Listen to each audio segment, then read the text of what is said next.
Hello जय Shri Ram everyone. दोस्तों, क्या आप ऑर्गेनिक फार्मिंग शुरू करना चाहते हैं या फिर आप ऑर्गेनिक फार्मिंग शुरू कर ही रहे हैं तो ये वीडियो सिर्फ और सिर्फ आपके लिए है, क्योंकि आज की इस वीडियो में हम आपको बताने वाले हैं कि आप ऑर्गेनिक फार्मिंग किस तरह से स्टार्ट कर सकते हैं। ये वीडियो ऑर्गेनिक फार्मिंग सीरीज का बहुत ही इंपॉर्टेंट वीडियो होने वाला है, क्योंकि इस वीडियो में हम कंप्लीट पूरी स्टेप बाय स्टेप आपको गाइड करेंगे कि आप स्टार्टिंग में कौन से स्टेप लोगे, second step, third step, fourth step, fifth step, कौन कौन सी आपको लेना चाहिए इस ऑर्गेनिक फार्मिंग को करने के लिए। तो बिना किसी देरी के लिए चलिए वीडियो को शुरू करते हैं। और शुरू करने से पहले मैं आपको बताना चाहूंगा कि ये ऑर्गेनिक फार्मिंग सीरीज का एपिसोड नंबर 3 है।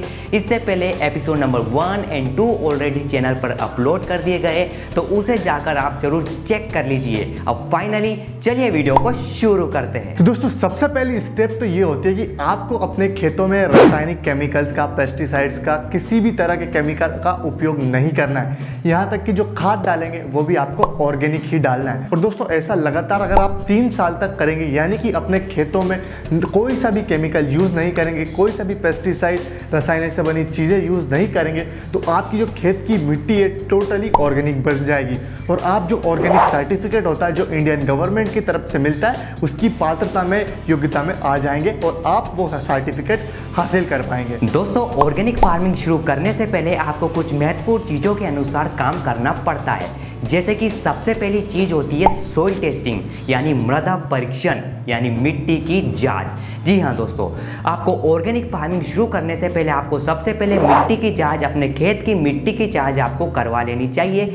मिट्टी की जांच करवाने से आपको क्या पता लगता है? आपको पता लग जाता है कि आपके सॉइल के में कौन कौन से न्यूट्रिएंट्स है जिनकी कमी है, या फिर आपके सॉइल में कौन कौन से न्यूट्रिएंट्स भरपूर मात्रा में है। अब सॉइल टेस्टिंग से आपको पता लग जाएगा कि आपकी मिट्टी में कौन कौन से पोषक तत्व की कमी है। आप ये जानने के बाद आप बाद में उन पोषक तत्व को भरपूर मात्रा में अपनी मिट्टी को दे सकते हैं। अगर आपकी मिट्टी में पर्याप्त मात्रा में न्यूट्रिएंट्स होंगे, पर्याप्त मात्रा में पोषक तत्व होंगे, तो इससे क्या होगा? सबसे पहले तो इससे आपका जो प्रोडक्शन है वो ज़्यादा होगा, और दूसरी बात, इससे जो आपकी फसल आएगी उसकी जो गुणवत्ता होगी वो काफ़ी अच्छी होगी, मतलब वो क्वालिटी प्रोडक्शन होगा। अब दोस्तों, मिट्टी की जांच आप कहाँ करा सकते हैं और आप स्वयं ही मिट्टी की जांच कैसे कर सकते हैं, तो इसके ऊपर, सॉइल टेस्टिंग के ऊपर एक डिटेल में एक वीडियो इसी सीरीज के आने वाली है, तो बने रहिएगा इस सीरीज में आखिरी तक। आपको मैं ये तो बता ही चुका हूँ कि ऑर्गेनिक फार्मिंग में आपको ऑर्गेनिक मैन्योर यानी कि ऑर्गेनिक खाद का ही उपयोग करना चाहिए। तो यहाँ पे आपके पास 2 ऑप्शन आते हैं, या तो आप खुद ऑर्गेनिक खाद बनाना सीख लीजिए, आप खुद ही अपने खेतों में इस्तेमाल होने लायक खाद घर पर ही बना लीजिए, या फिर मार्केट में भी उपलब्ध होते हैं तो वहां से खरीद लीजिए। अगर आप खुद बनाएंगे तो आपकी कॉस्ट कम हो जाएगी और आप खुद के अकॉर्डिंग उसमें चेंजेस भी कर सकेंगे। अब जो ये ऑर्गेनिक खाद होता है दोस्तों, इसके कई सारे फायदे होते हैं। जैसे कि सबसे पहला तो ये आपकी जो मिट्टी होती है उसको मतलब उपजाऊ बनाए रखता है और भी ज्यादा उपजाऊ बनाता है। इसके अलावा जो आपका न्यूट्रिएंट्स होता है और मिनरल्स होता है उसमें परफेक्ट संतुलन बनाए रखता है, जिसकी वजह से आपकी फसल काफी अच्छी होती है। अगला जो फायदा होता है दोस्तों वो तो काफी ज्यादा इंपॉर्टेंट है, उसको आप थोड़ा ध्यान से समझिएगा। तो फायदा यह है, गौर से सुनिएगा, कि आप जो ये खाद उपयोग करते हैं ऑर्गेनिक खाद, इससे आपकी जो जमीन होती है उसमें केचुए, जो कि किसान के मित्र माने जाते हैं, उसकी संख्या बढ़ती है। और ये जो केचू होते हैं वो क्या करते हैं? कंटिन्यूअसली आपके जो खेत की मिट्टी होती है उसको भी खाते हैं, जिसकी वजह से आपकी जो मिट्टी होती है वो भुरभुरी बनती है, नरम बनती है। और इसी की वजह से आपकी जो मिट्टी होती है उसमें एयर का फ्लो मतलब ज्यादा होता है, एयर संचालन ज्यादा होता है, यानी छोटी छोटी मिट्टी हो जाती है, भुरभुरी हो जाएगी तो एयर का पासेज अच्छा होगा। और इसके अलावा जो वाटर होल्डिंग कैपेसिटी होती है, यानी कि लंबे समय तक आपकी जो मिट्टी होगी वो पानी को होल्ड कर सकेगी। क्योंकि आज हम देखते हैं जैसे बारिश होती है, पहले जो खेत होते थे उसमें पानी नीचे जाता था, जमीन के अंदर जाता था बारिश का, लेकिन आजकल तो बह जाता है। अपन पानी फेरते तब भी देखते हैं बह जाता है, ज्यादा अंदर तक उसका पानी सोखाव नहीं हो पाता। तो ये चीज का सुधार इससे होता है। और थर्ड फायदा जो कि काफी कॉमन है कि ये आपको सस्ता तो पड़ेगा। अगर आप खुद बनाएंगे, मार्केट से भी खरीदेंगे तो आपको ये फिर उसी रेट पे पड़ेगा जितने में आप केमिकल खरीदते हो। तो आप खुद ही बनाना सीख लें, क्योंकि आजकल गाँव में हम देखते हैं जो किसान होता है उसके पास गाय भैंस खुद की होती है, तो उनके जो वेस्ट प्रोडक्ट होते हैं उनसे आप बड़ी आसानी से खाद बना सकते हैं। दोस्तों ये तो रही हमारे जैविक खाद की, लेकिन अब बात करते हैं हमारे जैविक कीटनाशक की। जी हाँ दोस्तों,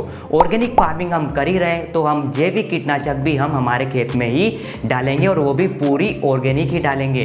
तो जैविक कीटनाशक भी आप अपने घर पर कम लागत में आप खुद ही तैयार कर सकते हैं। प्रकृति में पाए जाने वाले कुछ बेसिक चीजों से, जैसे कि नीम की पत्तियां हो गई, नीम की खली हो गई, नीम की निम्बोली से बनने वाला कीटनाशक जिसे आप घर पर तैयार कर सकते हैं। दूसरा कीटनाशक जैसे कि गोमूत्र हो गया, छाछ हो गया, इन सभी से बनने वाला कीटनाशक भी आप घर पर, और अनेक प्रकार के कीटनाशक होते हैं जिन्हें आप घर पर कम लागत में खुद ही तैयार कर सकते हैं। इसके अलावा जीवामृत होता है जिसे आप घर पर ही तैयार कर सकते हैं, और इसे तैयार करना, इसे बनाना हम सीरीज के आने वाली वीडियोस में आपको बताएंगे कि जीवामृत आप कैसे तैयार कर सकते हैं। खरपतवार नियंत्रण के लिए भी आप ऑर्गेनिक तरीके से भी आप हर्बिसाइड्स तैयार कर सकते हैं, प्रकृति में पाए जाने वाले कुछ बेसिक चीजों से, जिसे भी हम आने वाली वीडियोस में बनाना सीखेंगे। अब जो ये ऑर्गेनिक पेस्टिसाइड्स आप बनाएंगे, इनके इस्तेमाल से आपको बहुत ज्यादा फायदा होगा और आपके खेतों को भी काफी ज्यादा फायदा होगा। तो सबसे पहला फायदा तो ये होता है कि जो आप केमिकल वाले पेस्टिसाइड्स का इस्तेमाल करते हैं वो आपके कीटों को तो मारते हैं, लेकिन साथ ही साथ जो आपके मित्र कीट होते हैं उनको भी मार देते हैं, यानी कि वो टारगेटेड प्रहार नहीं करते। यानी कि आपका जो ऑर्गेनिक वाला पेस्टिसाइड है ये आपके पेस्ट की टारगेटेड किलिंग करेगा, आपके मित्र कीट को नहीं मारेगा। जो कीट आपकी फसल के लिए हार्मफुल है सिर्फ उन्हीं पर ही प्रहार करेगा। दोस्तों अगला फायदा यह है कि मैंने आपको एक इससे पहले वाली वीडियो में बताया था कि आप जो केमिकल का इस्तेमाल करते हैं वो इंसान के जीन्स में परिवर्तन कर रहे हैं, क्रोमोसोम्स जो होते हैं उनके जीन्स में परिवर्तन करते हैं। तो आने वाली जनरेशन पे इसका इफेक्ट देखने को मिलेगा। लेकिन सेम चीज ये कीट पर भी करते हैं, तो इसकी वजह से जो कीट होता है अपने आप को स्ट्रॉन्ग बना पाता है, उसकी प्रतिरोधक क्षमता बढ़ती है। तो आप जितना ज्यादा केमिकल डालेंगे उसके लिए अगली बार उसको मारने के लिए, सेम तरह के कीट को मारने के लिए और स्ट्रॉन्ग केमिकल आपके खेतों में डालना पड़ेगा, और कंपनियां ये बनाएगी क्योंकि उनको प्रॉफिट कमाना है। तो इस वजह से दोस्तों अगर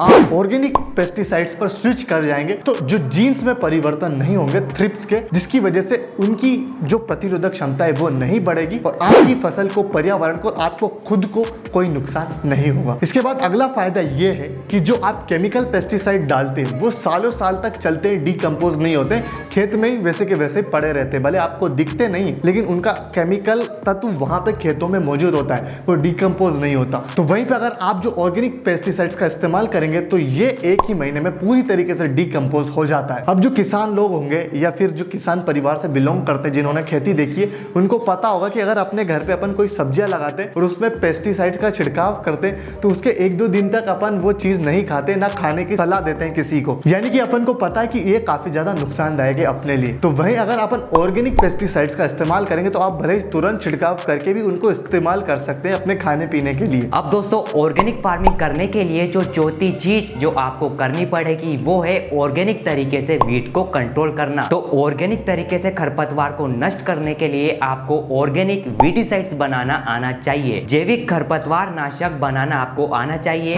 जो भी हम आसानी से घर पर बना सकते हैं। तो जरूरी बेसिक चीजों से हम बना सकते हैं, जैसे कि छाछ हो गया, तेल हो गया, विनेगर हो गया, बेकिंग सोडा हो गया, इन सभी चीजों से मिलाकर हम खरपतवार नाशक हम आसानी से घर पर तैयार कर सकते हैं। और किस तरीके से तैयार करना है, कैसे तैयार करना है, इस सीरीज के आने वाली वीडियोस में हम आपको बताएंगे। अब जो ये खरपतवार बच गए जिन पर आपके ऑर्गेनिक जो वीड किलर है उसने इस्तेमाल नहीं किया है, मतलब उसने असर नहीं किया है, तो उसको नष्ट करने के लिए आपको दोस्तों निराई गुड़ाई करनी चाहिए खुरपी की मदद से। अब धीरे धीरे जैसे जैसे आप ऑर्गेनिक विधि से चलते जाएंगे, आपको 2-3 साल हो जाएंगे तो आप देखेंगे कि आपके खेतों में ऑटोमेटिकली जो खरपतवार होती है वो धीरे धीरे कम होती जाएगी, ग्रेजुअली डिक्रीज होती जाएंगी। और इसके अलावा अगर आप ऑर्गेनिक विधि से ऐसी फसल लेते हैं या साग सब्जी की फसल लेते हैं या फिर जो बेल चलने वाली फसल होती है, वहां पे आप मल्चिंग जैसी चीजों का भी इस्तेमाल कर सकते हैं आपके वीड कंट्रोल के लिए। अब दोस्तों पांचवी चीज जो आपको करना है ऑर्गेनिक फार्मिंग करते समय वो है ऑर्गेनिक तरीके से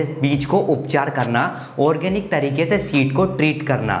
जी हाँ दोस्तों, जैसा कि आपको पता है हमें बीज को बोने से पहले हमें बीज को अच्छे से उपचार करना चाहिए, ताकि बीज में किसी प्रकार का फफूंद ना लगे, किसी प्रकार का बीज में डिफेक्ट ना आए। तो इसीलिए हम ऑर्गेनिक फार्मिंग करते समय हम जैविक तरीके से ही बीज बीज को उपचार करेंगे और जैविक तरीके से बीज को उपचार करने की कुछ दवाइयाँ भी हम जैविक तरीके से घर पर ही बना सकते हैं। बीज को उपचार करने की जो दवाइयाँ है उसे कैसे बनाएंगे ये आने वाली इसी सीरीज के वीडियो के अंदर जानेंगे। दोस्तों अगर हम ये सभी जो चीज़ें हम इसी वीडियो में आपको बताएंगे कि ये उपचार वाली दवाई कैसे बनाए, पेस्टिसाइड कैसे बनाए, खाद कैसे बनाए, तो ये वीडियो काफ़ी लंबी हो जाएगी, बहुत ज़्यादा लंबी हो जाएगी और हम नहीं चाहते हैं कि ये वीडियो इतनी ज़्यादा लंबी हो, तो इसीलिए आपको उन वीडियोस का भी वेट करना पड़ेगा। अब यहाँ पे हम बीज भी बो दिया। अब उसके बाद जो अगली चीज आनी चाहिए हमें कि हम अपने प्लांट्स की केयर कैसे करें। तो बीच में आपको ध्यान देना होगा, रोगों का ध्यान रखना होगा कि कब कौन से रोग लग रहे हैं, उनके क्या लक्षण होते हैं, तो इस हिसाब से उसका ऑर्गेनिक ट्रीटमेंट आपको अपने एंड से भी सर्च करना होगा। और आपके एरिया में कौन सी फसल होती है तो उसका ऑर्गेनिक उत्पादन लीजिए आपके वायु के अनुसार, आपकी जलवायु के अनुसार और आपकी मिट्टी के अनुसार। लेकिन दोस्तों अब सबसे महत्वपूर्ण बात मैं करने वाला हूं, तो प्लीज तैयार हो जाइए इस बात को गौर से सुनने की। तो दोस्तों यहाँ पे ऑर्गेनिक फार्मिंग में आपका खर्चा भी थोड़ा ज्यादा हो गया है। अब यहाँ पे आपको बेनिफिट तभी मिलेगा जब आप आपके जो ऑर्गेनिक उत्पादन है उसके लिए एक प्रॉपर मार्केट डेवलप कर पाएंगे, तभी मिलेगा। क्योंकि यहाँ पे गवर्नमेंट की तरफ से ऑर्गेनिक उत्पादन पर ना तो कोई सपोर्ट प्राइस है, MSP है, ना कोई प्रॉपर मार्केट है। तो ये आपकी खुद की तरफ से एफर्ट लगेंगे कि आप खुद का मार्केट डेवलप करें। और अगर आप अपना खुद का मार्केट डेवलप नहीं करेंगे तो आपको कोई ज्यादा खास फायदा होगा नहीं ऑर्गेनिक फार्मिंग से। तो इस वजह से अगर आप ज्यादा फायदा और ज्यादा प्राइस में अपने उत्पादन को बेचना चाहेंगे तो उसकी राइट मार्केट होनी चाहिए। अब कैसे होगी वो मैं बताता हूँ। मान लीजिए आप कोई ऑर्गेनिक तरीके से सब्जियां उगाते हैं अपने फार्म पर, तो आप सिटी के किनारे हो तो एक ऐसा स्ट्रक्चर तैयार कीजिए, फैमिलीज को जोड़िए, परिवार को जोड़िए, घर एक घर को जोड़िए कि आप कहिए रेगुलर वे में आपको ऑर्गेनिक तरीके से सब्जियां सप्लाई करूंगा, जिसके बदले आप अच्छा चार्ज कर सकते हैं उनसे। और ऑर्गेनिक के लिए तो दोस्तों जैसा कि मैंने बताया, बड़ी बड़ी सिटियों में लोगों की इनकम इतनी ज्यादा होती है कि वो खाने पाने के लिए मतलब अच्छी खासी रकम देने को तैयार है शुद्ध खाने के लिए। तो वहां पे आपका प्रॉफिट काफी अच्छा हो सकता है अगर आप मार्केट डेवलप कर पाए अच्छे से। तो अब दोस्तों दूसरी चीज है कि आपको लेना होगा विश्वास, कि आपके प्रोडक्ट पर लोग विश्वास करें कि ये टोटली ऑर्गेनिक है। तो इसी के लिए दोस्तों आता है ऑर्गेनिक सर्टिफिकेशन, जिसका एक पूरा डिटेल्ड प्रोसेस हम अगली वीडियो में डिस्कस करेंगे। लेकिन मैं आपको बता देता हूँ कि इसके लिए आपको 3 साल कहीं मैंने पढ़ा था, लेकिन अभी उसकी पॉलिसी चेंज हो गई हो तो मुझे पता नहीं। तो उसके लिए आपको 3 साल तक कोई भी केमिकल, कोई भी कुछ नहीं, उसके हिसाब से आपको ऑर्गेनिक सर्टिफिकेशन गवर्नमेंट की तरफ से दिया जाता है। तो अगर आप निर्यात यानी कि एक्सपोर्ट करना चाहेंगे अपने प्रोडक्ट्स का तो वो भी आसानी से कर पाएंगे। और डोमेस्टिक मार्केट में कई सारे ऐसे रिलायंस रिटेल हो गया,